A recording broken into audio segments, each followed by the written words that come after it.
चंदू आतराम की आंखों में चिंता की एक लकीर थी जब उन्होंने अपने भाई प्रवीण से उधार पैसे मांगने का निर्णय लिया।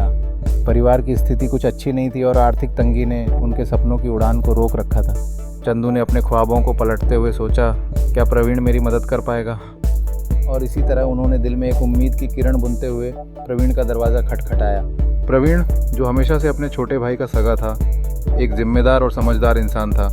उसने चंदू की परेशानी को समझते हुए बिना किसी हिचकिचाहट के उसका स्वागत किया। चंदू ने उसके सामने अपनी कठिनाइयों को साझा किया। भाई, मेरी हालात इतनी ख़राब हो गई हैं कि मैं अपने खर्चे तक नहीं चला पा रहा हूँ। क्या तुम मुझे थोड़े पैसे उधार दे सकते हो? ये चंदू की आवाज़ में डेस्परेशन स्पष्ट सुनाई दे रही थी। प्रवीण ने संतोषपूर्वक अपनी जेब में हाथ डाला और कुछ पैसे निकालकर चंदू के हाथ में रख दिए। उसके चेहरे पर एक हल्की सी मुस्कान थी, मगर उसके दिल में एक याद थी। उसने सोचा, उधारी लेना और देना हमेशा ही तनावपूर्ण होता है, लेकिन भाई भाई के बीच ये बात अलग होती है।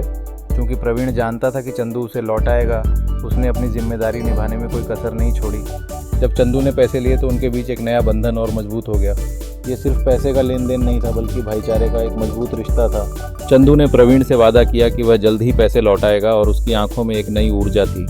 प्रवीण ने खुशी खुशी कहा, भाई, ज़रूरत पड़ने पर मैं हमेशा तुम्हारे साथ हूँ।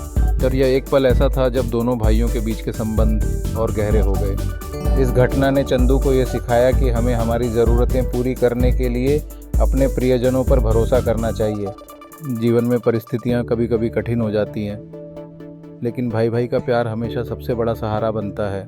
इस घटना ने उन्हें हमेशा याद दिलाया कि कठिनाई में जब एक दूसरे का हाथ थाम लेते हैं तब कोई भी संकट हल कर सकते हैं। इस प्रकार चंदू ने केवल एक आर्थिक मदद नहीं ली, बल्कि अपने भाई के साथ अपने रिश्ते को भी और मजबूत कर लिया।